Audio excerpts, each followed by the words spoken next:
Hey guys, it's THA with you today, and we have a very special review, kind of a blast from the past. But first, I'm Sam. And I'm Evan. And the film we're going to be reviewing today is... Tobe Hooper's Lifeforce. Which was from what year? 1985, right in the middle of the greatest decade of American filmmaking. Use of alliteration, the horror heyday. I like that. Yeah, that'd be a good review channel. Well, it's now this film is a combination genre of really one of those tough ones to really hit, and that, of course, is the sci-fi horror film.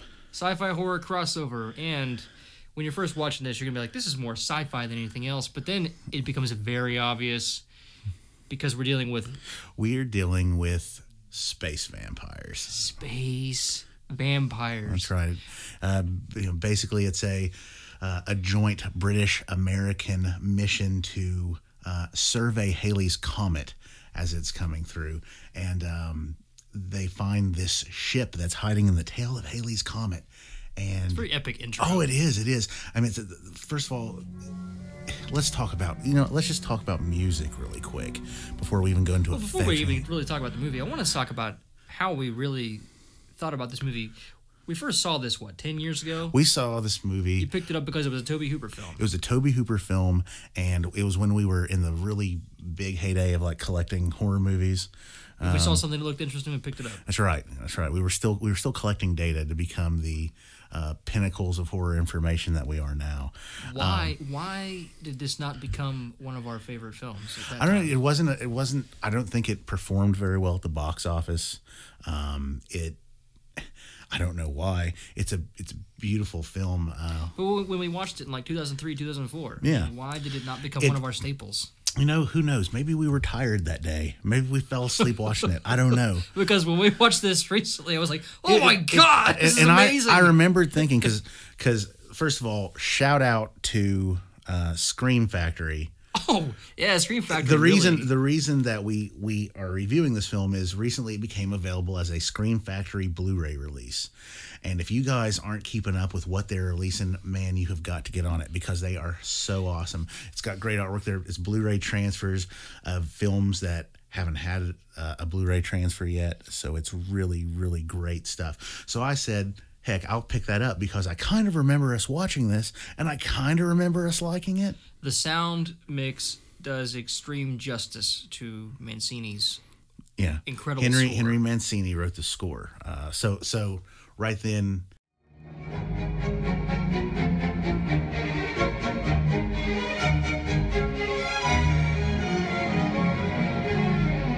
You know it's going to be epic. But, we watched this with John. Again, we're shouting out to John. Yeah, shout out to John McComas. We'll keep taunting him until he reviews something. You're out there, and we know. But he kept commenting how the movie sounded a lot like Poltergeist. It had a feel of Poltergeist for him, but it wasn't Goldsmith. Goldsmith was who did Poltergeist. Jerry Goldsmith, yeah. Yeah, but it wasn't him, but you could tell... I think this film almost, in a way, was Tobe Hooper's way of saying, you know what, I had more to do with Poltergeist than you would imagine. Yeah, because that's the thing. Tobe Hooper didn't direct that. I think he did. Tobe Hooper gets overshadowed a little bit from projects, like Poltergeist. Spielberg, he gets all the credit for that. Yeah. But no, so the film starts out, with this great soundtrack. It presents itself as a really good sci-fi film. It does. Well, I think it is a good sci-fi film. But then it ends up being way more horror. It is way more horror, yeah, definitely. So, long story short, kind of like what we said, the crew of this ship finds this ship in the tail of Halley's Comet, and upon boarding it... Well, how long is it, they say? It's, 15 miles long? Is it, or is it a mile and a half long? The ship. I don't think it's. I can't remember. I don't think it's really long. It's like a needle. It's British. They use meters. And it's the metric system. But they still say miles, I think. Yeah. And it's got barbed ends. It looks like a cat cock. Okay. But they go in here and they find this race of people.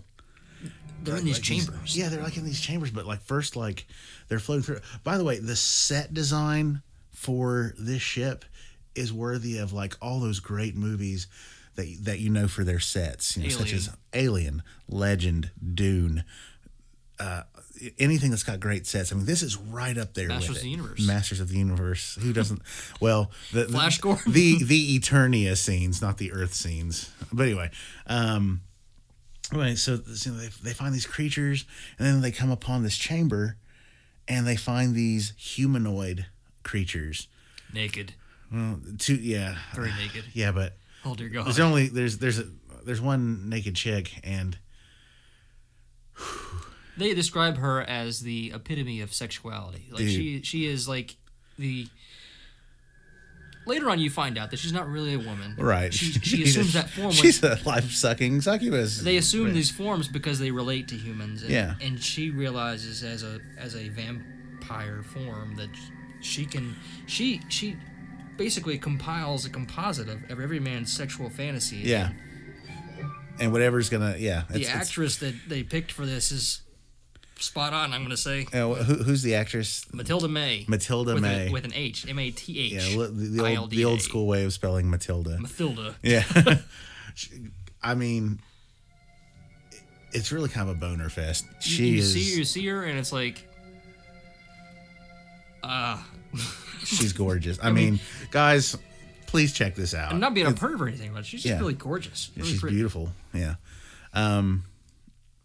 I forgot what we were talking about. I was just thinking boobs. Anyway. It's consuming. So a lot of bush and boobs in this movie. Yeah. So the ship gets back to Earth, and all the crew... It's a cover-up. Yeah, it's a cover-up. All the crew's, like, dead. You don't know why. They find the lone survivor, and, and he's able to kind of tell them what's going on. This movie is it's a fun romp. It's got a lot of surprises in it. The effects. Well, there's a fire in the ship. Oxygen burns up, so it's like it burns all the bodies. Correct? Yeah. And they're not recognizable really, but these vampires are still surviving because they're in these force field chambers. Kind of. Well, things. I thought the reason that's the cover up. Oh yeah, right. They use that as the cover up. Of course, the vampires suck the life force out of them, but they're using that. The fact that the body's burned up is the reason they can't be identified. Here's the thing about the vampires. They don't suck blood. They don't bite you. No, they suck the life force. They grab you. Yeah. And they suck your energy from your body. And you shrivel up into the special effects in this movie. The corpses... It's a horror fan's dream. When someone has been deprived of all their life force, just the... raspy mummy-like thing that's left, it's fantastic.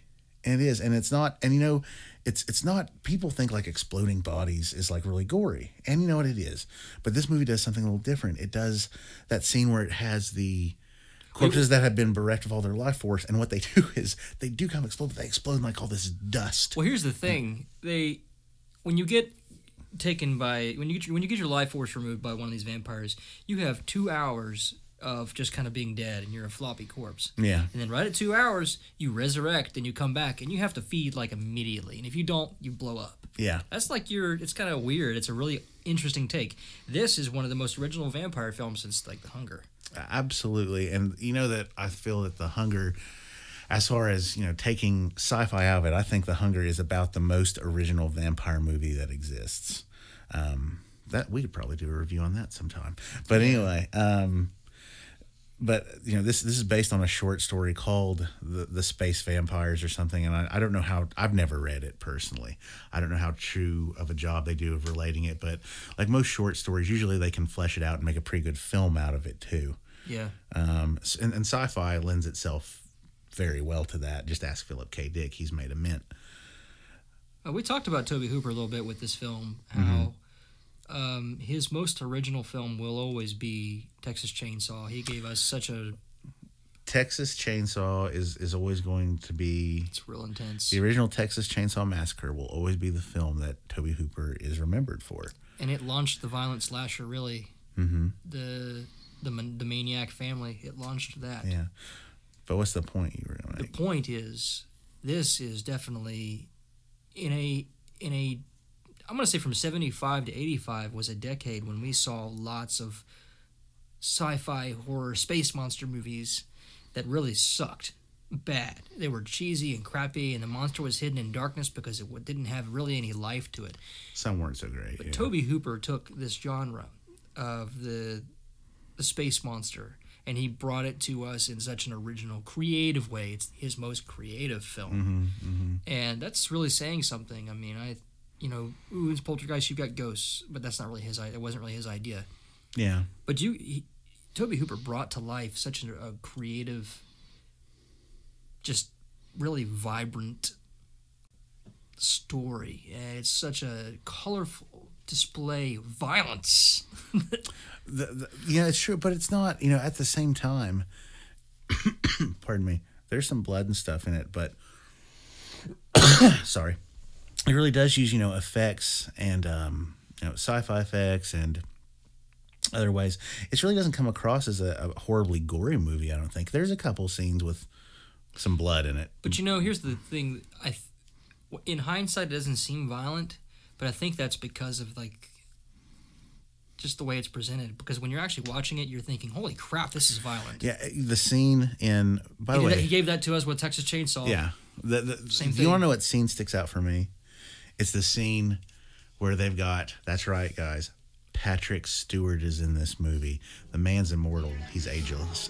Oh, God. He's ageless. The lasting memory you have of this film. But here's why. It's the scene where they're in the helicopter and they're evacuating, and he becomes exsanguinated, and all of his blood comes out of him, and then you're left with it turning into her face, and she's kind of that visage. I'm saying that wrong. Visage of just this scarlet entity that is taking form only with his blood. That's a horror movie. It's really scary, actually. It is. It's a cool scene. This movie in general is scary because when you really think about these vampires, you're like, is there really a way for Earth to get out of this? That's kind of my impression of these beings. Yeah, because of course... indestructible. Of course, the vampirism is, taking over and everything. It's not like Near Dark where, hey, let's give it a blood transfusion. That's got to be the cheapest way to cure vampirism that's ever existed. Sorry for everybody who loves Near Dark. Now, I don't remember enough, but there's no sunlight involved in these vampires, correct? Nah. How do they get killed? Wrought iron? Yeah. Not to the heart, to the energy core. Yeah. Yeah.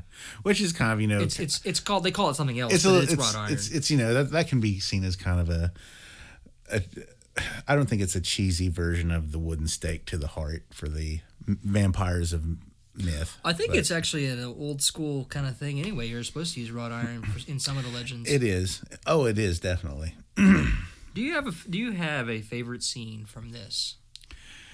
Well, probably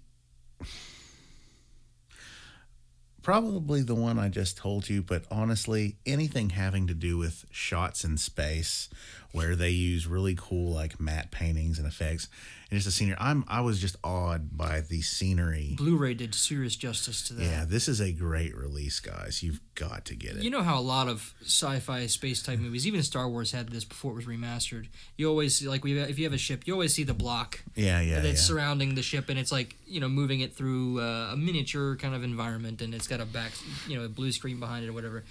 The Blu-ray transfer, don't even notice this. Yeah. And it's just a beautiful film. But I think that my favorite scene is the one that I just described where all the blood makes her form and everything. But what about you? What's your favorite scene in Lifeforce? I like the strength. I like to see the strength of the vampire, the female vampire, displayed. And so for that reason, I like to see when she kind of gets loose in this facility, this military-grade facility. And she sucks the life force out of one, and then she's followed, and it's kind of almost comedic in a way, but they're like, there's a naked woman running around, are you kidding? But then when they see her, they're like, oh, okay, but then they get killed or beat up really bad. Well, it's not exactly what you'd expect. Three armed guards should be able to take down a naked woman. I mean, you're vulnerable when you're naked. Yeah. But I mean, right? That just came out of nowhere. But I like that scene because it's a very good way of establishing our bad person. Yeah. She's very established as a formidable force. So many times, I'm going to probably step on somebody here. Uh-oh. Even with Pinhead. We don't, in the first movie, we don't necessarily get to establish him as like a formidable force so much. And I'm going to say this. He's so easy. If you have the box in your hand and your sense about you and you can just solve the puzzle, it's pretty easy. Is it easy? Is it easy to solve the lament configuration while having to deal with the forces of hell being unleashed? Every time. No, he's so slow to respond. No, don't. Here's what defeated. We shouldn't be doing this in the Lifeforce review, but here's what defeated Pinhead in the first Hellraiser movie. What defeated Pinhead in the first Hellraiser film was arrogance.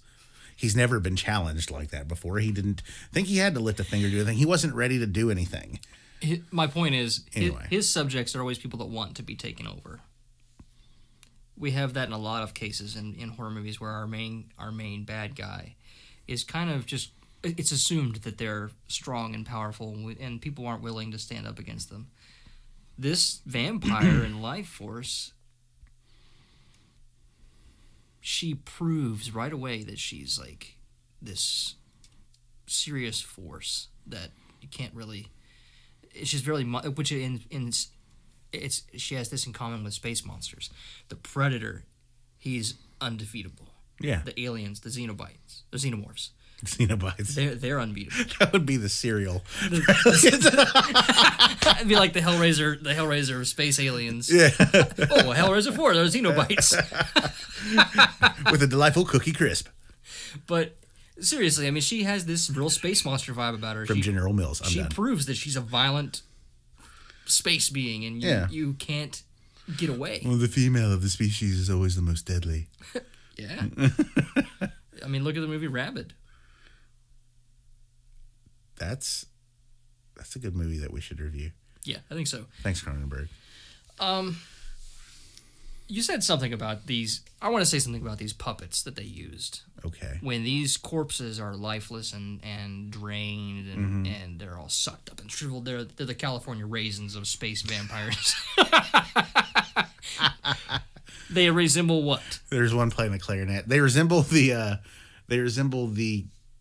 zombies from Return of the Living Dead. Yeah, which very close because you want to know why? Do you want to know why? It's not just the skin texture and everything else. It's because when they're like that, you see the eyes and the hair so well. It's still like you got Teddy Ruxpin eyes. I'm probably gonna say something else that Dan O'Bannon was involved in this writing. That's right. Dan O'Bannon was involved, so that maybe in the same year of release. That was the same year as Return of the Living Dead. So I mean, there's your connection probably with some of that inspiration. But I really feel like maybe this movie did better with the effects and some of the animatronic or puppet elements that went into these creatures and animated bodies. Do you mean better than? I mean better than what you saw in Return of the Living Dead. Return of the Living Dead had a different purpose. I don't necessarily disagree with that. It was meant to be cheesier. Yeah, I don't disagree with that. This movie, yeah, to what you just said, this movie, to its credibility, was supposed to take itself quite a bit more seriously. I mean, you couldn't have these things going brains instead of going Lifeforce. Yeah, but they started screaming and they go crazy. They have a window of like 30 seconds where they can grab somebody, but then after that they start freaking out. And then they go crazy. Yeah. And like the panic, even though it's a puppet, you can clearly see it. You kind of feel bad for them. Their survival window is like really short. They're like, oh crap, I need to get somebody now, and then it's like, oh crap, I'm gonna blow up. But anyway, with that, you got any closing remarks? Guys, check it out. Check out Lifeforce. If it's not a really well-known movie, except horror and sci-fi enthusiasts, but check out Lifeforce. One word. 1985 Tobe Hooper gem of a film. And please check it out on Scream Factory's Blu-ray release. It is totally, if you are a connoisseur of films and having really awesome films in your house that no one else has, you need to buy these releases. They are great. Story, effects, Patrick Stewart, music. Yeah, the storytelling. Everything. It hits all cylinders. So. I'm gonna say probably the most underrated horror film of all time. Ooh, it's the most underrated one I can think of at this time. So at this moment, on my head.